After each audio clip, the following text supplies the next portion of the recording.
there's a senior prosecutor who sent obsequious emails to a fact witness.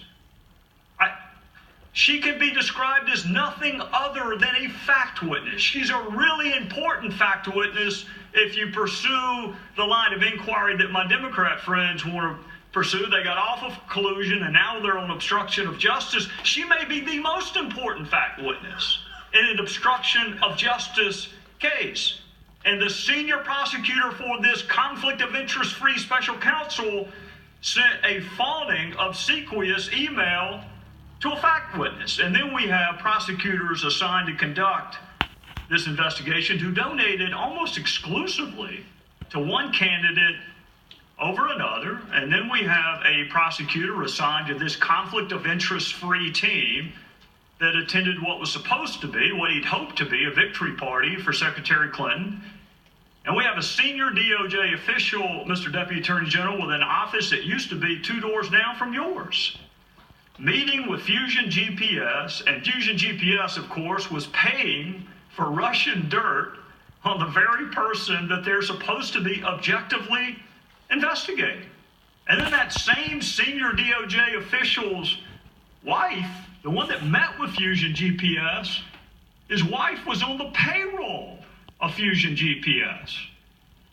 And then we have a senior agent assigned to investigate Secretary Clinton's email, help draft the exoneration letter where we changed the language from grossly negligent to extremely careless, interviewed Secretary Clinton in an interview I've never seen, and I doubt you have either in your career as a prosecutor, interviewed Michael Flynn, who was actively involved in the investigation into the Trump campaign before the Inspector General found his text. So this agent, in the middle of almost everything related to Secretary Clinton and President Trump, sent pro-Clinton texts, anti-Trump texts to his paramour in response to being told maybe he is where he is to protect the country from that menace, Donald Trump. He said, I can protect our country at many levels. And then he said Hillary Clinton should win 100 million to nothing. Now think about that, Mr. Deputy Attorney General. That's a pretty overwhelming victory. 100 million to 0. And when I read that last night, what I thought was this conflict of interest free senior agent of the FBI can't think of a single solitary American who would vote for Donald Trump. That's where the 0 comes in. Not a single solitary American he can imagine would vote for Donald Trump. This is the conflict of interest free special agent assigned. And then he went on, if that weren't enough, to belittle Trump supporters by saying he could smell them at a Walmart in Virginia. This is the person we needed to avoid a conflict of interest. And then he said this, they fully deserve to go and demonstrate the absolute bigoted nonsense of Trump. But he wasn't content to just disparage Donald Trump. He had to disparage Donald Trump's family. This is what he said, Mr. Deputy Attorney General. He said the douchebags are about to come out. He's talking about our First Lady and children. This conflict of interest-free special agent of the FBI. This is who we were told we needed to have an objective, impartial, fair, conflict of interest-free investigation. So he's openly pulling for the candidate he had a role in clearing, and he's openly investigating a candidate that he has bias against. And then if that's not enough, he says Trump is an effing idiot. What the F just happened to our country? This is the same man that said he would save our country. What happens when people who are supposed to cure the conflict of interest have even greater conflicts of interest than those they replace? That's not a rhetorical question. You nor I nor anyone else would ever sit Peter Strzok on a jury.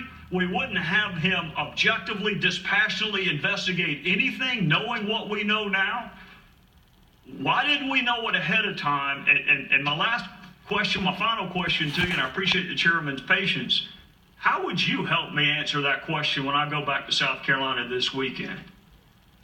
Congressman, first of all, with regard to the special counsel, Mr. Strzok was already working on the investigation when the special counsel was appointed. The appointment that I made was of Robert Mueller. So what I'd recommend that you tell your constituents is that Robert Mueller and Rod Rosenstein and Chris Wray are accountable, and that we will ensure that no bias is reflected in any of the actions taken by the special counsel or in any matter within the jurisdiction of the Department of Justice. When we have evidence of any inappropriate conduct, we're going to take action on it. And that's what Mr. Mueller did here. As soon as he learned about this issue, he took action. And that's what I anticipate that the rest of our prosecutors, our new group of U.S. attorneys, our Justice Department appointees, they understand the rules and they understand the responsibility to defend the integrity of the department. And if they find evidence of improper conduct, they're going to take action. So, Congressman, that's the best assurance I can give you. But actually, there's one other point, which is you should tell your constituents that we exposed this issue because we're ensuring that the Inspector General conducts a thorough and effective investigation. And if there is any evidence of impropriety, he's going to surface it and report about it publicly. I'll try. The gentleman has expired. The chair recognizes the gentleman from Rhode Island, Mr. Cicilline, for 5 minutes.